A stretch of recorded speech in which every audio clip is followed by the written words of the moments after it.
If you are a photographer, filmmaker, or YouTuber, then you definitely need the Godox SL-60W, but don't click away just yet, because there are a few things you need to know before you buy.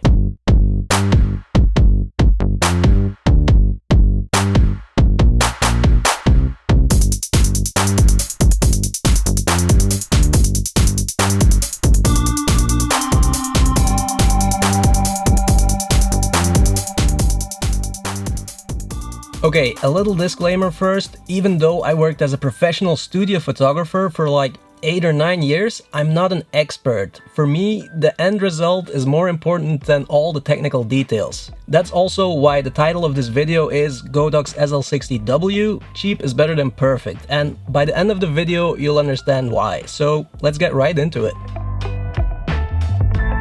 The Godox SL-60W is a continuous light, and if you're a filmmaker or a videographer, that's what you need. But if you are a photographer, then you still have two options, strobes or continuous light. Now, back in the days, there used to be a lot of advantages to working with strobes, but these days, with technology that has improved and LED lights, a lot of those advantages are not there anymore.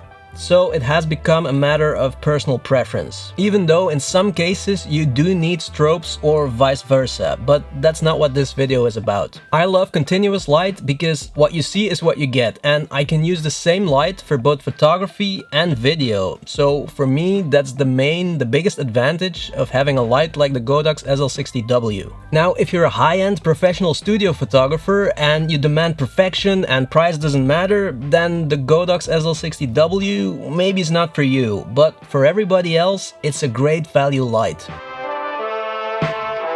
Always very important for me, the price, and in this case it's not just a couple of bucks cheaper. No, let's compare it to the Aperture 120D, a very popular light for photographers, filmmakers and YouTubers. The Aperture costs a whopping $745 and the Godox just $134. Now, that's not necessarily a good thing, because I think a lot of people might think such a big difference, that must mean that the Godox is poop, but I can tell you now it's not. I've been using this light for a few months now, and I shoot all my videos, B-roll and photography with it. It's almost perfect, I'm not missing anything. Now, I do have to say that I've never used the Aperture 120D, so maybe that's why I like the Godox so much, but I don't think so. I really think this is a great light. The color looks good, the overall light quality is excellent. It has its downsides, but I'll tell you about those later. First, a few more good things. Like power. For my videos, I always leave it between 10 and 20%. I don't need more power. Now, occasionally I go to 100% if I want to shoot at really high shutter speeds,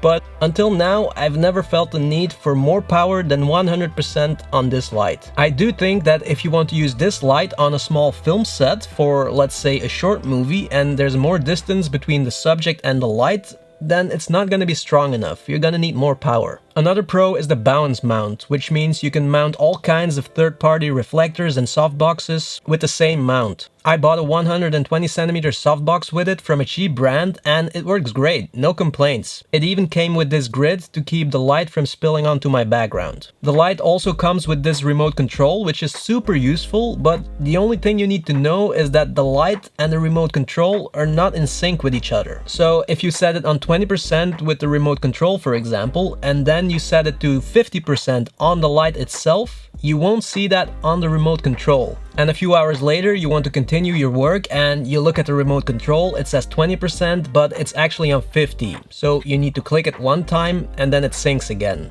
But it can cause some confusing situations, so just keep that in mind. Now, I always use the remote control, so I've never had any problems. The percentage is always correct. And I didn't put this in the cons part of the video because I think it's more important that it actually has a remote, and the syncing problem is not that big of a problem. It is still super useful. First of all, the fan is awesome. It keeps the light really cool. The only downside, it's slightly noisy. Now, it doesn't bother me at all. Maybe if I shut up for a few seconds you can hear it with headphones. But I mean, for that price, I gladly take that little bit of noise, and you can't hear it when I talk anyway. This light also doesn't have a battery. You can buy the Godox SL-60W with a power cable, and if you want a battery, you need the Godox SL-B-60W, but that one only comes with a battery. So I mean, but you know what? If you buy both, then it will still be cheaper than buying an Aperture 120D. So yeah, decide for yourself. And then there's the infamous flicker problem. Now, I don't have that problem. I haven't noticed anything, but some people have, and some people have also noticed a slight color cast, purplish, greenish, but I also don't have that problem. So I think if you want to buy the Godox SL-60W, I would suggest to buy it from a company where you can send it back if you have one of those problems. Or even better, go to a place where you can try it out. Some places will set it up for you so you can give it a try. I think there's just an inconsistency within the range. It also happens when you buy camera lenses, for example. There can be inconsistencies. Some people mention that a lens is a little bit soft, and then someone else buys the same lens and they say it's super sharp. So make sure that if you buy one and it happens to be a bad one, that you can send it back, you know? I don't know how many people have had these problems, but I think it's just a small percentage from what I can see on YouTube and YouTube videos. Mine's perfect, nothing wrong with it, so... Okay guys, and that's it. Cheap is better than perfect. This is a great light. For me, there's no reason to buy a more expensive one. This does everything I want. It looks really good. There are a few cons, a few downsides, but the price is insane, so up to you what's more important. Perfection or 90% perfect and an insanely good price. Thank you so much for watching and see you in the next one.